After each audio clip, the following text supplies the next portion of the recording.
नाज़रीन, जो मैं आपसे कहना चाह रहा हूं उसे गौर से सुनिए और दूसरों तक ये बात को जरूर पहुंचाएं। जहां आज मुसलमानों के दीनी मदरसों पे बुलडोजर मरकजी सरकार चला रही है, मसाजिद पर बुलडोजर चलाए जा रहे हैं, वो तो अपनी मरकजी सरकार की खुली दुश्मनी है। मगर हकीकत एक बात बताऊं कि आज मुसलमानों के दीनी मदरसे बंद होने और दीनी मदरसे नाकाम होने में मुसलमानों का ही बहुत बड़ा हाथ है।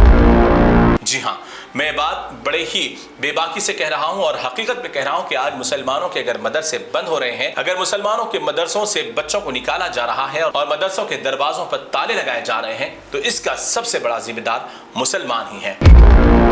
चलिए, एक हकीकत पर मैं एक बात आपको आगे बताते चलूं कि शहर हैदराबाद से ताल्लुक़ रखने वाले एक बड़े मुफ्ती साहब की एक वॉइस रिकॉर्डिंग मुझ तक पहुंची, जिसे सुनने के बाद जिस्म पर रोंगटे खड़े होकर आंख में आंसू आ गए। क्योंकि आज उनके एक मदरसे को चलाने के लिए जिनके पास बच्चों की फीस माहाना 200, 300 या 400 रुपये मुकर्रर की गई है, उन बच्चों की फीस उनके वालिदैन 3-3 महीने, 4 महीने, 5 महीने से लगातार ड्यू है, यानी बाकी है। अब आप बताइए कि जो बच्चों की आप दीनी तालीम को हासिल करने के लिए बच्चों को मदरसा भेज रहे हैं, वो उनके पढ़ाने वाले असातिज़ा किराम का घर कैसे चले? जब अगर आप फीस नहीं देंगे तो वो बच्चों को पढ़ाने वाले असातिज़ा किराम कैसे अपने घर बार चलाएंगे? उनके भी अपने बीवी बच्चे हैं। मुफ्ती साहब ने अपनी वॉइस रिकॉर्डिंग में ये भी कहा कि मैं हाथ जोड़कर आपसे इल्तिमास करता हूँ, गुजारिश करता हूँ कि आप अपने बच्चों की फीस को अदा करें, ताकि अगर ये फीस अदा ना हो सकी तो फिर खुदा न खास्ता मदरसे पे ताला भी लग सकता है, मदरसा बंद भी हो सकता है, क्योंकि असातिज़ा किराम की माहाना फीस भी नहीं निकल पा रही है।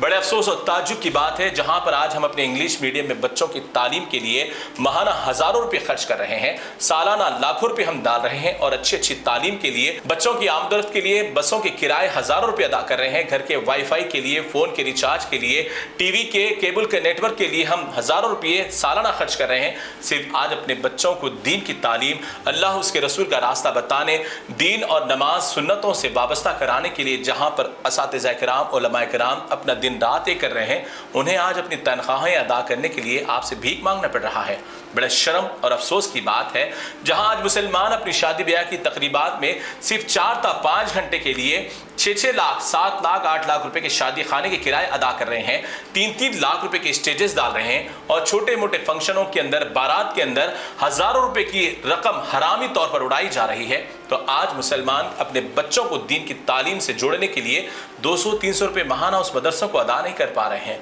अब आप बताइए कि आज अगर हमारे दीनी मदरसे बंद हो रहे हैं तो इसकी जिम्मेदार कौन है? दूसरी कौम या फिर मुसलमान ही कौम? तो ज़रा इस पर सोचिए, गौर करिए। वालिदैन से मैं गुजारिश करता हूँ, जहाँ भी आपके बच्चे दीनी मदरसे में इल्म हासिल कर रहे हैं, उसे अपनी आखिरत का सामान समझकर वक्त पर उन बच्चों की फ़ीस अदा करें, ताकि वो मदारिस दीनी खिले मजबूत हो जाएं, आपके बच्चे दीन के मामले में और भी मजबूत और अच्छे जय्यद उलमा हुफ़ाज़ बनकर उस मदारिस से निकले, ताकि आपके हमारे जनाजे सुकून से पढ़ा सके और हमारे अपने बच्चों की नस्लें सही हो सके। तो गुजारिश है कि जहाँ हम हराम में पैसे लाखों रुपये उड़ाते हैं, वहाँ आज दीनी मदरसों को बचाने के लिए, असातिज़ा किराम के अपने घर बार चलाने के लिए हमें अपने बच्चों की फ़ीस वक्त पर अदा करने की सख्त ज़रूरत है। वरना फिर आने वाले वक्त में यही रोना होगा कि मरकजी सरकार ने हमारे मदरसों को ताला लगा लिया है। नहीं, बल्कि मुसलमान कौम खुद अपने मदरसों को बंद करने के लिए बड़े जिम्मेदार हैं।